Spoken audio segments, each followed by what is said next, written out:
حبشہ میں دوسری ہجرت جو کی وہ 84 مرد تھے، 18 عورتیں تھیں، دوسری ہجرت کی، وہاں امن سے رہنے لگے۔ نجاشی جو تھا وہ نصرانی تھا، کرسچن تھا، بہت اچھا انسان تھا، بہت انصاف پسند، بہت خدمت گزار اور بہت مخلص اور بہت اچھا انسان تھا۔ بادشاہ جو تھا موجودہ ایتھوپیا، اس کا جو بادشاہ تھا، جب یہ حضرات وہاں سکون سے رہنے لگے تو مشرکین کا وفد ایک ہدیے لے کے، تحفے لے کے پہنچا اور بادشاہ کے پادریوں کو تحفے دیے اور بادشاہ کو تحفے دیے کہ جناب ہمارے کچھ لوگ ہیں، کوئی نیا مذہب نیا دین لائے ہیں اور ہم سے بھاگ کے آئے ہیں اور آپ کی امان میں ہے، اور یہاں بھی یہ آپ کو پریشان کریں گے، اس طرح کے دلائل دیے، لہذا ان کو ہمارے حوالے کر دیں۔ تو نجاشی نے کہا کہ میں ایک طرف کی سنوں دوسری طرف کی نہ سنوں، یہ میرے لیے نہیں، بادشاہ کا مزاج نہیں ہے۔ تو نجاشی نے ان حضرات کو بلایا، پریشان ہوئے۔ ان میں حضرت جعفر رضی اللہ تعالیٰ عنہ نے وہاں اپنے حبیب کملی والے کا 100% تعارف کرایا، قرآن پاک کی آیات پڑھی۔ تو نجاشی بھی رو رہا تھا اور اس کے درباری بھی رو رہے تھے، بہت روئے۔ حجر حبتہ کے نجاشی نے کہا کہ میں ایسے لوگوں کو اپنے ملک سے دور کروں، یہ تو نعمت ہے، ہرگز نہیں کروں گا۔ وار خطا ہوا۔ اب دوسرے دن انہوں نے اور وار کیا، نجاشی کے دربار میں پہنچے کہ یہ لوگ وہ ہیں جو حضرت عیسیٰ علیہ السلام کو برا بھلا کہتے ہیں۔ انہوں نے کہا پھر بلاؤں گا۔ انہوں نے حضرت عیسیٰ علیہ السلام کی شان میں آیات پڑھی جو قرآن میں ہیں، ان کی عظمت کو جو کملی والے نے بیان کیا، اور شریعت محمدی میں ان کا جو مقام اور وقار ہے اور عزت ہے بحیثیت پیغمبر اور نبی ہونے کے، وہ بیان کیا۔ پھر رویا اور یہ مقام لوٹے۔ ان لوگوں میں حضرت ابو سلمہ بھی تھے۔ میں نے تھوڑا سا عکس ہجرت پہلی ہجرت کا پیش کیا، پھر یہ مدینہ میں ہجرت کر کے جب آنے لگے، حضرت ابو سلمہ آ گئے۔ انہوں نے کیا کیا، اپنے بیٹے کو سلمہ کو اور اپنی بیوی ام سلمہ کو اونٹ پہ بٹھایا۔ مشرکین آ کے انہوں نے لگام پکڑ لی کہ ابو سلمہ تجھے حق ہے۔ ان کے قبیلے والے آئے ام سلمہ کے کہ ہم اپنی بیٹی کو نہیں جانے دیں گے وہاں غربت اور تنگدستی میں، اور ان کے قبیلے والے آئے کہ ابو سلمہ تو اگر یہ ہماری بات نہیں مانتا تو یہ ہمارا بیٹا سلمہ ہمارے قبیلے کا ہے، اس کو نہیں جانے دیں گے۔ اب ابو سلمہ مدینہ ہجرت کر گئے، ام سلمہ اپنے قبیلے کی قید میں اور بچہ سلمہ ان کے قبیلے کی قید میں۔ اب ماں ادھر روئے، بچہ ادھر روئے، اور شوہر مدینہ میں۔ ام سلمہ فرماتی ہے ایک سال تک جنگلوں میں جا کے روتی تھی، میں تو اونج مانگا پر لاؤں، بچہ ادھر روتا تھا اور میں ادھر روتا تھا۔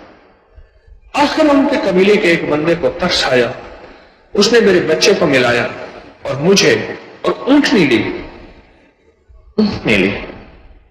اور اس کے بعد میں مدینہ گئی۔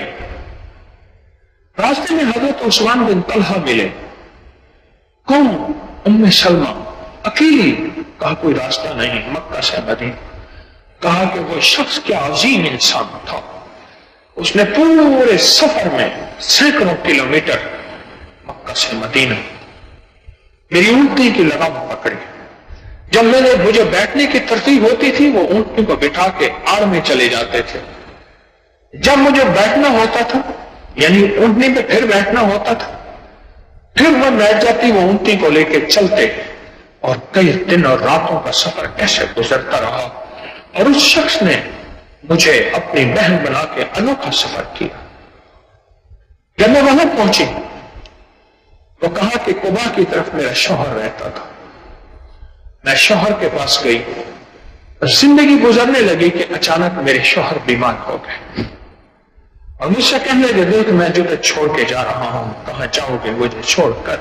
میں یہ پوچھ کے تھک گیا، جواب مجھ کو نہ دے سکا، وہ تو خود ہی ایک سوال تھا۔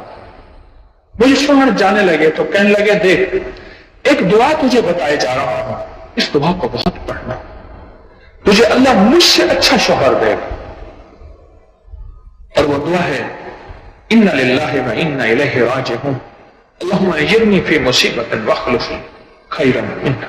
تجھے میں دعا ٹھیک پڑھ رہا ہوں، یہ دعا جو ہے پڑھتے رہیں۔ مسلمہ کہتی ہے میں یہ دعا پڑھتی رہی حتیٰ کہ کملی والے کی طرف سے مجھے نکاح کا پیغام ملا اور میں حضور کی زوجہ بن گئی۔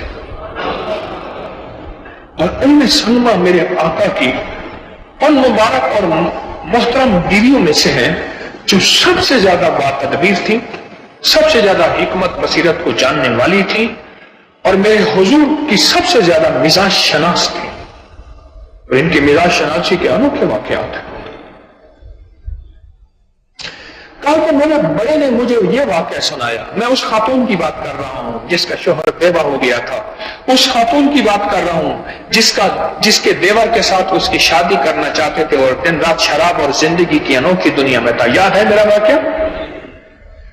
کہا کہ میرے بزرگ نے مجھے یہ واقعہ سنایا اور کہا کہ بیٹی تو بھی یہ دعا پڑھ جو حضرت ام سلمہ نے پڑھی تھی، اور کہا کہ پھر ایک اور واقعہ سنایا۔ حضرت فضیل بہت بڑے بزرگ اللہ کے ولی تھے، تبع تابعین میں ان کا تذکرہ آتا ہے۔ اور میں جب اس دنیا سے رخصت ہونے لگے تو بیوی سے کہنے لگے دیکھ جب میں مر جاؤں مجھے دفن کر کے جبل قبیس پہ جانا۔ آج یہاں مکہ میں شاہی محل ہے اوپر مہمانوں کے لیے، جبل قبیس پہ جانا، اور وہیں مسجد ہلال بھی تھی، میرے حضور نے انگلی سے چاند کو 2 ٹکڑے کیا تھا، وہ وہی تھی، اسے مسجد ہلال کہتے ہیں، ہلال چاند کو کہتے ہیں۔ مجھے دفن کر کے نا جبل قبیس پہ جانا اور کہے کہ نا اللہ کے سامنے یہ دعا مسلسل پڑھنا، اس یہ دعا، اور اللہ سے کہنا کہ اللہ تو نے مجھے 2 بیٹیاں دی، تیرے دیے ہوئے رزق سے میں نے 2 بیٹیوں کی پرورش کی۔ اللہ تو نے مجھے 2 بیٹیاں دی، تیرے دی ہوئی تدبیر سے میں نے ان کو حیا اور ایمان سکھایا۔ اللہ تو نے مجھے 2 بیٹیاں دی اور تیری دی ہوئی شرافت سے میں نے ان کو شرافت اور ایمان سے ایمان اور اخلاق سے اخلاق منتقل کیے۔ اور مولا یہ 2 بیٹیاں فضیل چھوڑ کے اب تیرے حوالے کرتے جا رہا ہے، جس طرح ان کو تو نے یہاں پہنچایا ہے اور یہ شادی کی عمر میں ہے، مولا ان کے رشتے بھی تو کر دے۔ کہا اونچی اونچی آواز میں اللہ سے کہنا، اور کہنا اس وقت میری تدفین کر کے مجھے قبر کے حوالے کر کے پھر یہ اللہ کے حوالے اپنے آپ کو کرنا اور یہ دعا کرنا۔ اور حضرت فضیل کی بیوی نے ایسا کیا۔ فضیل اس دنیا سے رخصت ہو گئے، اس دنیا سے رخصت ہو گئے فضیل، اور وہ بیوی کو لے کے، بیوی اللہ کو ساتھ لے کے جبل قبیس پہ پہنچے اور یہ دعا کر رہی ہے اور رو رہی ہے اور دعا کر رہی ہے۔ یمن کا بادشاہ عمرے پہ آیا ہوا تھا، وہ کہنے لگا کہ میں جبل قبیس پہ اپنے خدام کے ساتھ اس جگہ کو جا کے تو میں چوموں جہاں میرے آقا نے گہوارے کے اندر شیر خارگی کے اندر ایسے اشارہ فرمایا تھا اور جس کی وجہ سے چاند 2 ٹکڑے ہوا تھا۔ تو یمن کا بادشاہ پیچھے اس دیوانی کی کھڑی باتیں سن رہا تھا۔ اس دیوانی کو تو اپنی کیفیت تھی، ایک طرف غربت اور تنگدستی، ایک طرف شوہر کی موت، ایک طرف بے بسی، ایک طرف جوان بیٹیاں، اور ایک طرف مسائل بالکل نہیں، اس کو کوئی خبر نہیں تھی۔ یہ اللہ کے سامنے کھڑی فریاد کر رہی تھی، وہ سنتا رہا۔ جب اس کی فریاد ختم ہوئی تو کہنے لگی میں یمن کا بادشاہ ہوں اور کیا مسئلہ ہے؟ اس نے کہا ایسے ہے اور میں 2 بیٹیوں کی۔ کہا کیا مناسب ہے کہ میرے 2 بیٹے ہیں اور تم مجھے 2 بیٹیوں کی شادی دے دے اور وہ دونوں بیٹیاں شہزادیاں بن جائیں۔ کہا صدقت یا رسول اللہ، میرے آقا آپ سچے ہیں، آپ کے فرمان سچے ہیں، آپ کی دعائیں سچی ہیں، آپ کی آہیں سچی ہیں، اور آپ کے الفاظ سچے ہیں، اور آپ کی وحی سچی ہے، اور آپ کا رب سچا ہے، اور شادی ہو گئی۔